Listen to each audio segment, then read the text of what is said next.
것들이 있습니다. 그 사람이 이 세상에서 자라면서 또 학교에 가기도 하고요.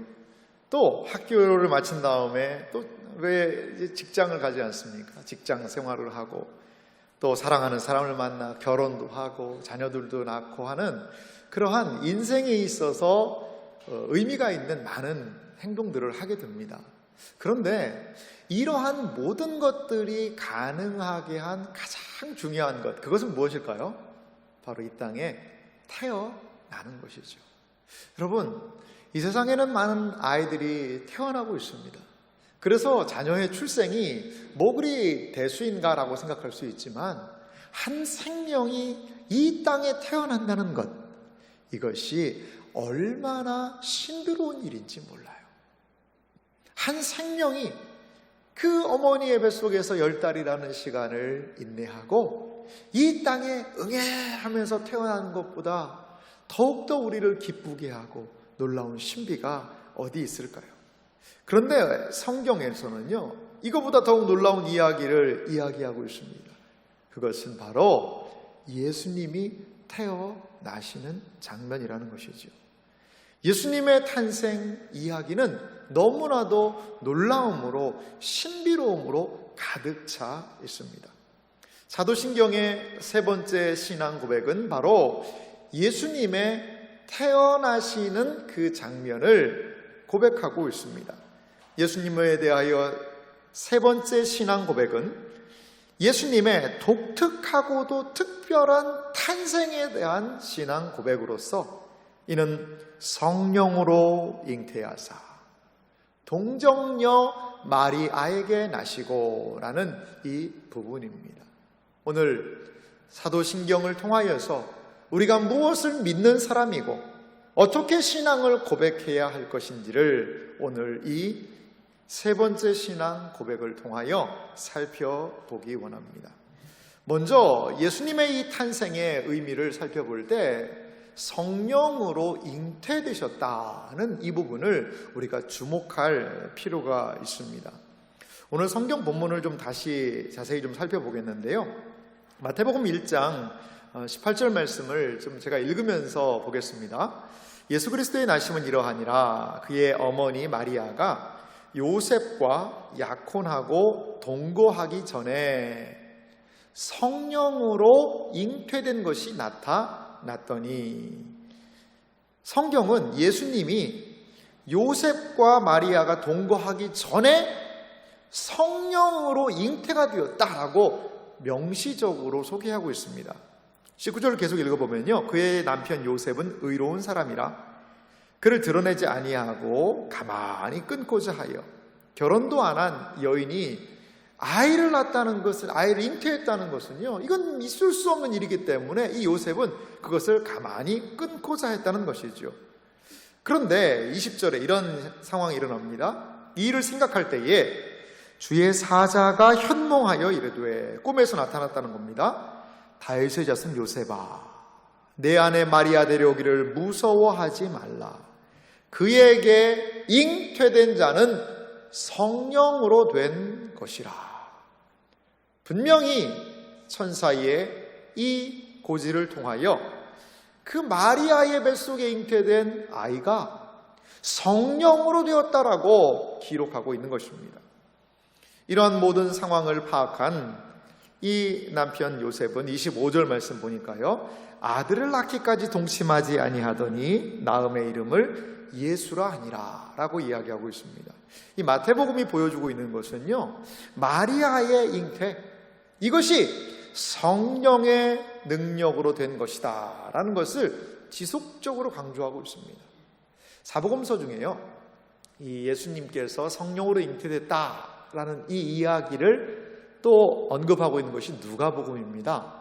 이 누가복음도 보면 1장 31절 보니까 이렇게 얘기하고 있어요. 보라, 내가는 마리아입니다. 잉태하여 아들을 낳으리니 그 이름을 예수라 하라. 34절 말씀도 보면요, 마리아가 천사에게 말하되 나는 남자를 알지 못하니 어찌 이 일이 있으리까? 자신은 남자를 알지 못한다는 겁니다. 그런데 어떻게 이러한 일들이 이루어질 수 있을까? 라고 이야기하죠. 그러자 35절에 천사는 이렇게 이야기합니다. 천사가 대답하여 이르되 성령이 내게 임하시고 지극히 높으신 이의 능력이 너를 덮으시리니 이러므로 나실 바 거룩한 이는 하나님의 아들이라 일컬어지리라. 이러면서 37절 말씀 보니까요, 대저 하나님의 모든 말씀은 능하지 못하심이 없느니라. 마리아가 이르되 주의 여종이오니 말씀대로 내게 이루어지이다 하매 천사가 떠나가니라. 여러분, 우리는 이 마태복음 본문과 누가복음 본문을 통하여서 예수님의 탄생에 대한 세 가지의 의미를 살펴볼 수 있습니다. 첫 번째 예수님의 탄생의 의미는 남자를 알지 못하는 처녀 마리아가 잉태했다는 겁니다. 두 번째는요, 마리아의 잉태는 자연적인 생육 방법이 아닌 성령의 능력으로 잉태되었다는 것이지요. 마지막 세 번째는요, 이 마리아가 잉태한 것은 단순한 사람이 아니라 하나님의 아들을 잉태했다라는 것을 마태복음과 마가복음이 공히 우리에게 보여주고 있습니다. 여러분, 사도신경의 첫 부분은 하나님에 대한 신앙 고백이 있었어요. 그리고 두 번째 신앙 고백의 내용은 예수님이 어떤 분이신지에 대한 예수님의 이름에 대해서 말씀하고 있었고요. 그리고 이제 구체적으로 예수님에 대한 생애, 특히 예수님의 태어나심에 대하여 말하고 있는 오늘 성경 본문은 우리의 마음을 상당하게 불편하게 합니다. 또한 많은 사람으로 하여금 이게 어떻게 가능한가라고 우리의 마음에 의심을 주게 하기에 너무나도 분명한 말씀이라는 거죠. 믿지 않는 사람들이 이 부분을 결혼도 안 한 처녀가 성령에 의하여서 어린 아이를 가질 수 있다는 것, 많은 사람들은 이것을 비방거리로 여길 거예요. 그리고 신앙생활하는 우리들에게도 쉽게 받아들이기가 쉽지 않은 부분이 바로 이 부분이라는 것이지요. 그런데 왜 성경은 이 이야기를 사도신경의 맨 처음 도입부부터 이야기하는 것일까요? 우리는 예수님이 성령으로 잉태된 것의 의미를 먼저 한번 좀 살펴보아야 합니다. 여러분, 이 예수님이 성령으로 잉태되었다는 것은 예수님의 첫 번째로 이 신성을 보여주고 계세요. 예수님은 어떤 분이시냐면요, 우주에서 가장 독특한 분이세요. 예수님 안에는요, 신성과 인성이 있으세요. 이 지구상에도 그렇고 온 우주 만물 가운데 그러한 분이 없다는 것이지요. 예수님의 탄생은 그래서 독특하다는 것입니다.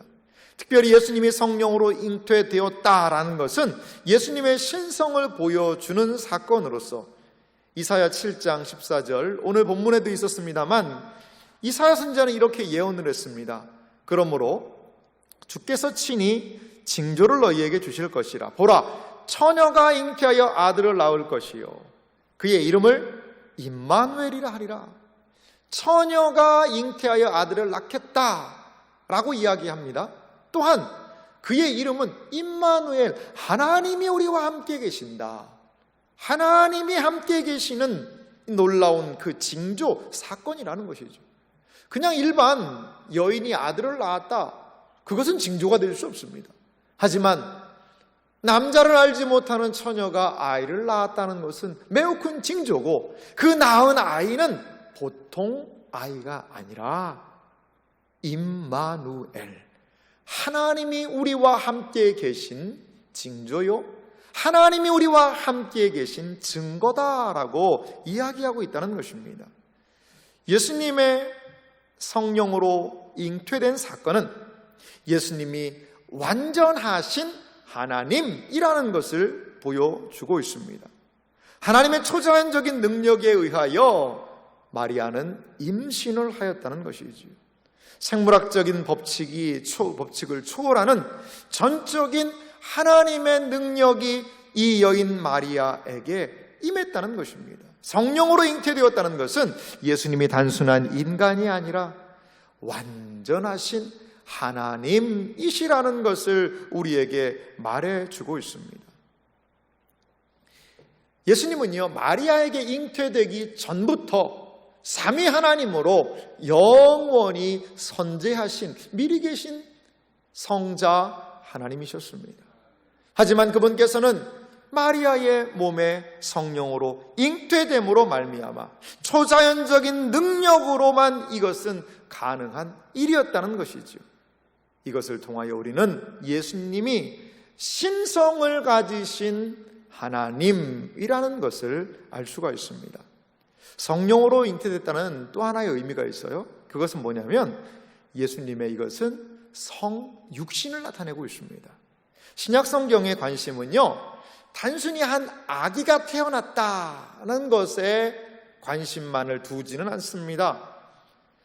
신약 성경의 관심은 하나님이 인간이 되었다라는 그것에 관심을 두고 있다는 것이죠.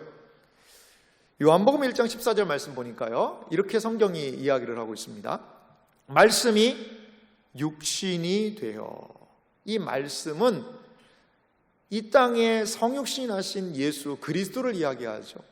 말씀이 육신이 되어 우리 가운데 거하심에 우리가 그의 영광을 보니 아버지의 독생자의 영광이요 은혜와 진리가 충만하더라. 말씀이 육신이 되어서, 하나님이 육신이 되어서 이 땅에 거하신 성육신, 그것을 성경은 강조하고 있다는 것이죠.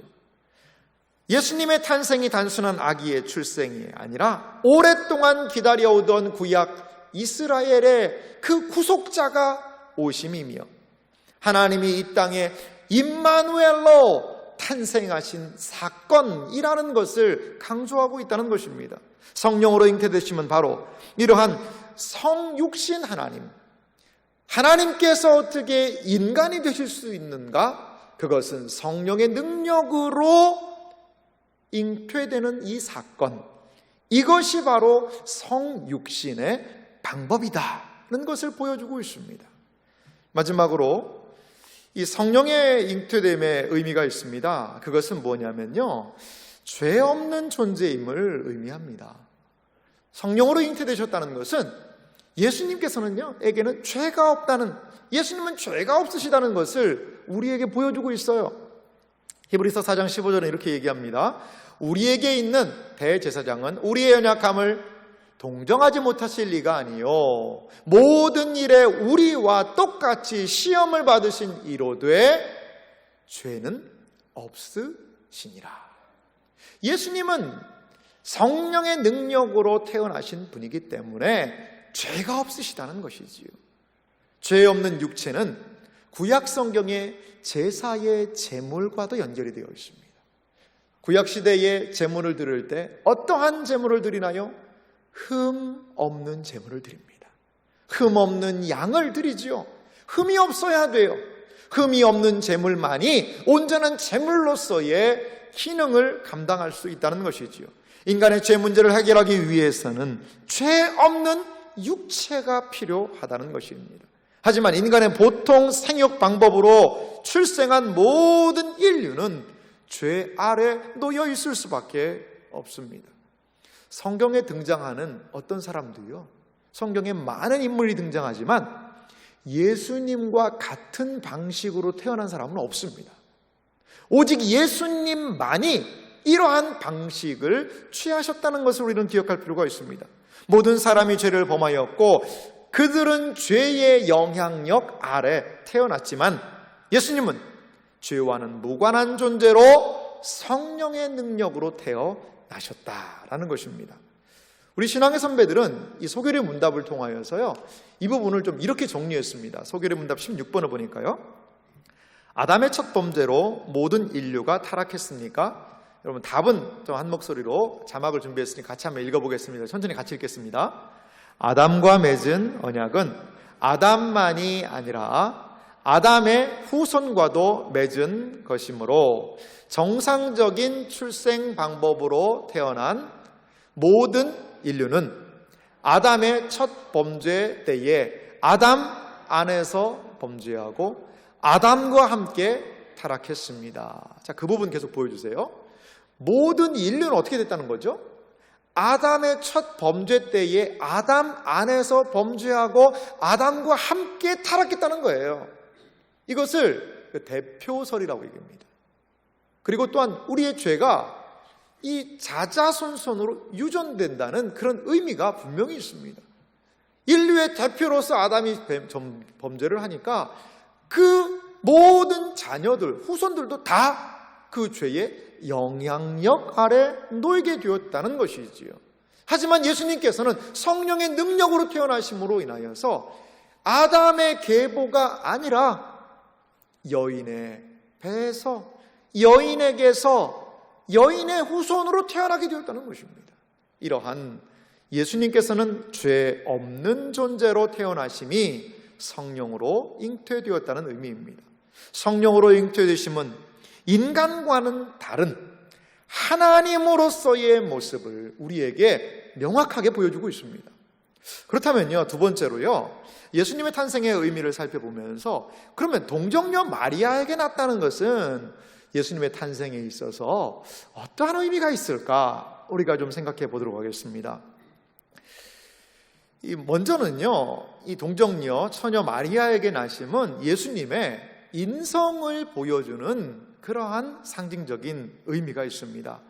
예수님이 동정녀, 이 처녀 마리아에게 나셨다는 것은요, 예수님이요, 완전한 사람이라는 것을 보여주신다는 것이죠. 예수님께서요, 완전한 성인의 육체로 어느 날 갑자기 이 세상에 뚝 하고 떨어질 수도 있습니다. 우리 영화에서 자주 보던 장면이죠. 그렇게 하실 수도 있어요. 하지만 그것은 온전한 사람이라고 할 수는 없습니다. 성령으로 분명히 잉태되셨지만 예수님께서는 마리아의 자궁 안에서 보통 아이가 자라는 그 방식을 취하셨다는 것이지. 뭐 예수님이라고 태어나자마자 그 다음날 출생하셨겠어요? 아닙니다. 10달이라는 그 인고의 시간을 그 마리아의 뱃속에서 머무시면서 보통 아기들이 태어나는 것과 똑같은 방식으로 성령의 능력과 성경의 예언과 그 모든 것들을 모르는 사람이라면 그냥 아이가 하나 태어났네 라고 이야기할 수밖에 없는 그러한 보통 인간의 과정을 통하여 이 세상에 태어나셨다는 것입니다. 여러분, 예수님께서 처녀 마리아의 몸에서 태어나셨다는 것은 예수님께서는 완전한 이 세상에 있는 사람들과 똑같은 사람이라는 것을 우리에게 보여주고 있습니다.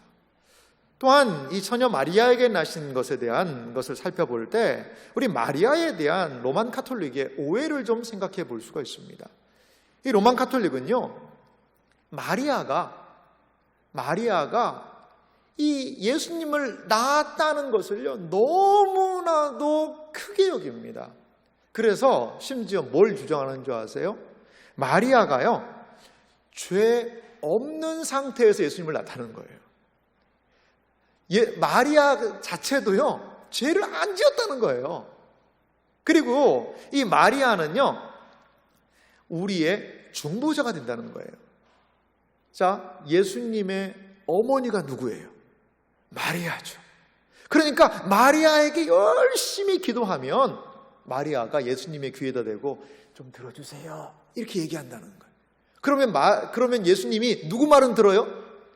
마리아 말은 듣는다는 거예요. 그래서 마리아에게 기도하는 이유가 그겁니다. 그리고 또 로만 가톨릭은 마리아에 대해서 어떻게 얘기하는지 아세요? 마리아는 죽지 않았다는 거예요. 마리아는 안 죽고 승천했다는 거예요. 마리아 승천설. 마리아는 죽지 않고 승천했다는 겁니다. 그리고 마리아는 예수님 밖에 다른 자녀들을 안 낳았다 이렇게 이야기를 하고 있습니다. 하지만 마가복음 6장은 마리아에 대한 한 기사를 우리에게 예수님 가정에 대한 이야기를 보여주고 있는데요. 마가복음 6장 3절을 제가 읽겠습니다. 이 사람이 예수님을 얘기해요. 마리아의 아들 목수가 아니냐. 예수님이 마리아의 아들 목수다라고 이야기해요. 그 성경을 보면요, 예수님의 아버지 요셉에 대한 이야기가 많이 등장하지 않거든요. 그래서 많은 사람들은 이 요셉이 일찍 죽지 않았을까 그렇게도 봅니다. 저는 상당히 일리가 있는 이야기라고 생각이 들어요. 그러니까 마리아의 아들이라고 분명히 이야기하면서 요셉이 아니냐라고 이야기하면서요, 보십시오. 예수님의 형제들이 등장합니다. 야고보와 요셉과 유다와 시몬의 형제가 아니냐, 마리아의 아들, 이들의 형제가 아니냐. 그러니까 예수님의 형제들은 적어도 4명이죠. 야고보, 요셉, 유다, 시몬. 또 그 누이들이 우리와 함께 있지 아니하냐. 그러니까 마리아는 적어도 아들 넷을 낳고 누이, 딸도 낳았던 것 같아요. 이렇게 예수님의 분명한 가족을 성경이 명시함에도 불구하고 캐톨릭 안에서는 이 마리아는 예수님만 낳았다, 그리고 죽지 않고 승천했다라고 이야기하면서 마리아를 숭배하고 높인다는 것이지요. 마리아는요, 이렇게 자녀를 낳고요, 정상적인 가정 생활을 하였습니다. 비록 예수 그리스도를 이 땅에 태어나는 일을 할 때에 특별한 사명이 그에게 있었던 것은 사실입니다. 하지만 그는 이제 하나님의 아들 예수 그리스도의 육신의 어머니로서 역할을 감당하고, 또한 자신이 감당하는 보통 평범한 가정에서 평범한 아내로 평범한 어머니로서의 자신의 자리로 돌아갔다고 성경은 말하고 있다는 것이지요. 우리는 마리아에게서 나셨다는 이 부분에 대하여 이렇게 그 부분을 너무나도 숭상해서는 또한 안 된다는 것을 기억할 필요가 있습니다. 그렇기 때문에요, 우리는 이렇게 예수님에 대한 두 부분을 분명히 기억해야 합니다. 성령으로 잉태하심으로 말미암아 예수님께서는 하나님이시라는 예수님의 신성이 강조되었고, 또한 마리아의 몸을 통하여 태어나셨다는 완전한 사람이라는 것을 통하여 예수님의 인성이 강조되고 있다는 것을 여러분 기억하시기 바랍니다. 완전하신 예수님이 한 인격 안에 완전한 신성, 완전한 인성이 함께 공존한다는 것은요, 놀라운 신비입니다. 이것은 기독교 신앙의 가장 중요한 신앙 고백이자 신비라는 것입니다. 성령으로 잉태하여 동정녀 마리아에게 나셨다라는 신앙 고백은 바로 예수님의 성육신 속에는 예수님의 신성, 예수님의 인성이 결합되어 있다는 것을 우리에게 놀라운 신비로 보여주고 있습니다. 소교리 문답 21번을 보니까요, 우리의 신앙의 선배들은 이 부분을 이렇게 정리하고 있습니다. 제가 문을 읽어볼 테니까 여러분들 답을 읽어주시기 바랍니다. 하나님이 선택하신 자들의 구속자는 누구입니까? 하나님이 선택하신 자들의 유일한 구속자는 주 예수 그리스도이며, 예수 그리스도는 하나님의 영원한 아들로서 사람이 되어 영원토록 한 인격 안에 구별된 신성과 인성을 가지고 있습니다. 그 부분을 보시면요, 이 예수님에 대한 가장 중요한 신앙 고백 중에 하나가 예수님은 한 인격이라는 거예요. 다중인격이 아닙니다. 어떤 사람은 예수님이 신두 두 인격이 들어가서 하나는 사람, 하나는 인간, 두 인격이 여기서 싸워서 네가 좀 순종해야 되지 않겠냐? 예, 알겠습니다. 제가 이거 할게요. 이러한 다중인격을 얘기하는데 그거 아닙니다. 한 인격이죠. 한 생각이 고스란히 있으신 거예요. 하지만 그분의 가장 놀라운 것은요, 완전한 사람이시지만 또한 완전한 하나님도 되신다는 것이죠.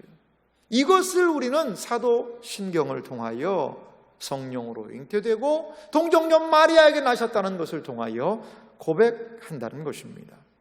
마지막으로 우리가 세 번째로요, 예수님의 탄생에 대해서 알아볼 것은요, 그렇다면 왜 예수님이 완전한 하나님이 되셔야 하고 왜 예수님이 완전한 인간이 되셔야 하냐? 아니, 우리를 구원하려면 그냥 하나님이 오셔가지고 너 구원 받아라, 너는 안 된다, 뭔가 이렇게 하나님이 이 땅에 짠 나타나셔가지고 아니 하시면 되지, 뭘 또 하나님이신데 또 인간이 된다, 이러한 이야기를 하시는 이유가 무엇인가? 우리로 하여금 궁금증을 자아내게 합니다. 예수님께서요, 완전하신 사람이자 완전하신 하나님으로 우리에게 존재하시는 그 이유를 한 3가지 정도로 한번 좀 정리해서 생각해 보기 원합니다. 먼저는요, 완전하신 인간, 왜 예수님께서 인간이 되셔야 되느냐, 이 부분에 대해서 생각해 볼 필요가 있는데요. 첫 번째는요, 우리의 인간의 대표자가 되기 위하여서 예수님은 인간이 되셨다는 것이죠. 우리의 대표자가 되기 위하여서 예수님이 인간이 되셨다는 거예요. 자, 아담의 후손으로 태어난 모든 사람이 죄인이 된 것은 아담이 인류의 대표로서 죄를 지었기 때문입니다. 여러분 성경 구절을 한번 보겠습니다. 로마서 5장 18절과 19절인데요. 한번 말씀을 좀 잘 따라와 보세요. 그런즉 한 범죄로 많은 사람이 정죄에 이른 것 같이. 자, 이 한 범죄는 무엇일까요? 아담의 죄겠지요. 그래서 많은 사람이 다 죄인이 되었습니다. 모든 사람이 죄를 범하였으면 하나님의 영광에 이르지 못하더니 많은 사람이 정죄가 되었습니다. 그런데요, 한 의로운 행위로 말미암아 많은 사람이 의롭다 하심을 받아 생명에 이르렀느니라. 한 의로운 행위는 무엇일까요? 예수 그리스도의 행위라는 것이죠. 그리고 그의 행위는 의롭다 하심을 받아 생명에 이르렀다는 것이죠. 그러니까 구약의 아담의 행동과 예수님의 행동, 아담의 행동의 결과와 예수님의 행동의 결과를 분명하게 대조시키고 있습니다. 그러면서 19절은 이렇게 얘기합니다. 더 명확하게요. 한 사람이 순종하지 아니함으로, 아담의 불순종이죠. 많은 사람이 죄인 된 것 같이 한 사람이 순종하심으로 많은 사람이 의인이 되리라. 여기에 한 사람 아담을 이야기합니다. 또한 한 사람이신 예수님을 의미하는 것이지요. 그래서 죄인, 의인, 명확한 차이를 드러내고 있다는 것입니다. 이렇게 아담은 온 인류를 대표하는, 온 우리의 이 육신을 갖고 있는 인류를 대표하고 있지요. 그런데 예수님께서는 예수 그리스도께서 똑같이 둘째 아담과도 같이 온 인류를 대표하여서 사람이 지은 죄를 사람의 몸으로서 감당하셨다는 것이죠. 고린도전서 15장 22절도 이렇게 이야기를 하고 있어요. 아담 안에서 모든 사람이 죽은 것 같이 그리스도 안에서 모든 사람이 삶을 얻으리라. 할렐루야. 그렇습니다. 이렇게 아담이 범죄하여 죽은 모든 인류의 대표이듯이 예수 그리스도께서는 새 생명을 얻게 된 새 인류의 대표자로서 인간이 되셔야 하셨다는 것을 여러분 기억하시기 바랍니다. 두 번째는요, 예수님이 우리의 모범이 되기 위하여서 사람이 되셨다는 것입니다. 예수님이 우리와 동일한 인성을 가지신 분이라는 것, 그것은요 우리에게 상당한 많은 위로를 줘요. 그리고 우리 성도의 모델로서 우리는 예수님을 따라갈 수 있다는 것이지요. 신자의 삶은 무슨 삶일까요? 바로 예수님을 따라가는 삶이죠. 작은 예수가 되어 예수님의 뒤를 따라가는 것, 그것이 바로 이 땅을 살아가는 신자의 모습입니다. 우리가 어떻게 하나님을 따라갈 수 있을까요? 하나님이신 예수님이 이 땅에 보이신 그 모습을 따라갈 때에 우리는 예수님을 따라갈 수 있게 될 줄 믿습니다. 마태복음 16장 24절은 이렇게 얘기하고 있죠. 이에 예수께서 제자들에게 이르시되 누구든지 나를 따라오려거든 자기를 부인하고 자기 십자가를 지고 나를 따를 것이니라. 누구든지 나를 따라오려거든. 예수님이 보여주신 그 삶은 우리로 하여금 나와 같이 따라오라. 예수님도 눈물 흘리실 때 있으셨어요. 예수님도 배고플 때 있으셨어요. 예수님도 힘들고 연약하실 때도 있으셨어요. 고통받고 매맞고 피 흘리실 때도 있었다는 것이지요. 예수님은 그 모든 과정에서 성부 하나님을 향하여 믿음을 향하여 나아갔듯이 우리는 예수님의 뒤를 따라가야 되는, 예수님은 우리의 진정한 모범이 되신다는 것을 기억하시기 바랍니다. 또한 세 번째로는요, 우리의 고통과, 그래서 예수님은 연약함을 도우실 수 있기 때문에 사람이 되셨다는 것이죠. 완전한 인간이셔야만 우리 인간의 고통, 연약함을 동일하게 체험할 수 있고요. 또한 고통과 연약함 속에 있는 우리를 도울 수가 있지 않겠습니까? 앞에서 한번 읽은 말씀인데요. 히브리서 4장 15절은요. 예수님, 우리의 대제사장 되신 예수님을 이렇게 소개합니다. 우리에게 있는 대제사장은 우리의 연약함을 동정하지 못하실 리가 아니요 모든 일에 우리와 똑같이 시험을 받으신 이로도에 죄는 없으십니다. 모든 일에 우리와 똑같이 시험을 받으신 이라고 성경은 예수님을 소개하고 있어요. 이것이 성육신하신 참 인간이신 예수님의 모습이셨다는 것이지요.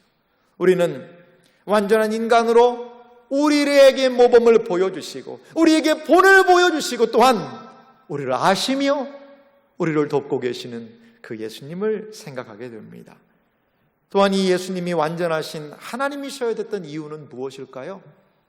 예수님이 완전하신 하나님이셔야 하는 그 이유는요, 먼저 하나님에 대한 바른 지식을 우리에게 전해주시기 위한 거라는 거죠. 예수님이 하나님이 아니시라면 예수님이 우리에게 하나님만이 하나님 바른 지식을 전해줄 수 있다는 그것이 이루어질 수 없을 거예요. 예수님이 하나님이시기 때문에 하나님에 대한 바른 지식, 계시의 말씀을 전해 주실 수가 있다는 것이죠. 예수님은 하나님이시기 때문에 하나님에 대한 온전한 진리를 우리에게 이 땅에서 끊임없이 드러내 보여 주셨다는 것이지요. 더 궁극적인 이유가 있습니다. 예수님이 하나님이셔야 되는 이유는 우리의 구원해 줄 능력이 있으신 분은 하나님뿐이라는 것이죠. 여러분, 인간이 죄악을 범한 것은 하나님에 대해서죠. 따라서 우리를 용서해 주실 수 있는 분은 하나님밖에 없습니다. 자, 예수님이 하나님이 아니시라면 예수님은 우리를 구원해 줄 자격이 없는 것입니다. 많은 사람들이 물에 빠져 있다고 생각해 보세요. 많은 사람이 물에 빠져서 허우적대고 있는데 이 사람들을 누가 구할 수 있을까? 힘도 빠졌고 수영도 못합니다. 물 밖에 있는 사람이, 물에 빠지지 않은 사람이 튜브를 들고 가서 그들을 구원해낼 수 있는 것 아니겠습니까? 허물과제로 죄에 빠져있는 모든 인류는 스스로도 구원하지 못하고 다른 사람도 구원할 수 없습니다. 오직 하나님만이 그들을 구원할 수 있다는 것이지요. 마찬가지로 예수님이 하나님이 아니시라면 우리를 구원해 줄 능력이 없다는 것입니다. 그러므로 예수님은 완전하신 하나님인 동시에 완전한 인간이 되심으로 하나님과 인간 사이를 연결해 주는 중보자의 역할을 하고 계신다는 겁니다. 마지막으로요, 예수님이 하나님이시는 그 이유, 예수님이 하나님이 되셔야만, 인간이 되셔야만 하는 가장 궁극적인 이유는 완전한 중보자가 되셔야 되기 때문이라는 겁니다. 여러분, 예수님이요, 완전하신 하나님, 완전하신 인간이라는 의미는 그 완전하신 하나님과 완전한 인간들을 두 상황을 모두 다 충족시키며 연결시킬 수가 있다는 겁니다. 한 예를 들어볼게요. 여러분, 제가 한번 인사를 드려볼 테니까 여러분들 대답을 해보시기 바랍니다. 도브리젠, 이게 무슨 말인가 하실 거예요. 이 러시아 말입니다, 여러분. 러시아어를 아시는 분은 대답할 수 있겠지만 러시아어로 점심 인사가 도브리젠입니다. 여러분, 만약에 한국말을 할 줄 모르는 러시아 사람이 있고 러시아 사람이 있다라고 생각해 보세요. 그리고 러시아 말을 못하는 한국 사람이 있다라고 생각해 보세요. 뭐 이 자리에는 러시아어를 잘하시는 분이 계시는지 모르겠지만 여러분, 제가 러시아어로 설교한다면 몇 분이나 이해를 하시겠어요? 그런데 이 러시아에서 온 사람이 막 러시아 말로 이야기를 하는 거예요. 그런데 한국 사람들은 이해를 못해요. 그리고 한국 사람이 막 한국말로 이야기를 해요. 러시아 사람이 이해를 못해요. 그 사이에 누가 존재하죠? 통역이 존재하죠. 통역은 러시아 말도 알고 한국말도 알기 때문에 이 둘 사이를 정확하게 소통할 수 있다는 것이지요. 이것이 무슨 개념이냐? 중보자의 개념이라는 것이죠.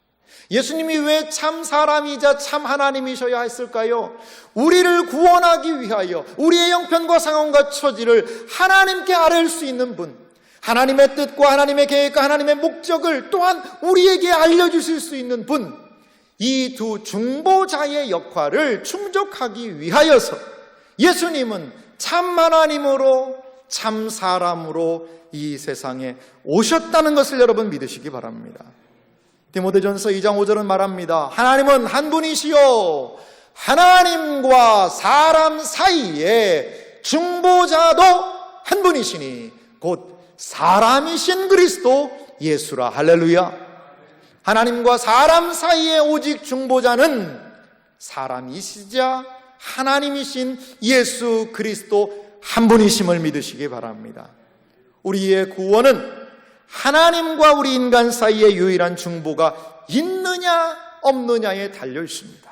성령으로 잉태되심, 동정녀 마리아에게 나심은 곧 예수님이 신성과 인성을 가지신 우리의 유일한 중보자가 되심을 우리에게 보여주고 있습니다.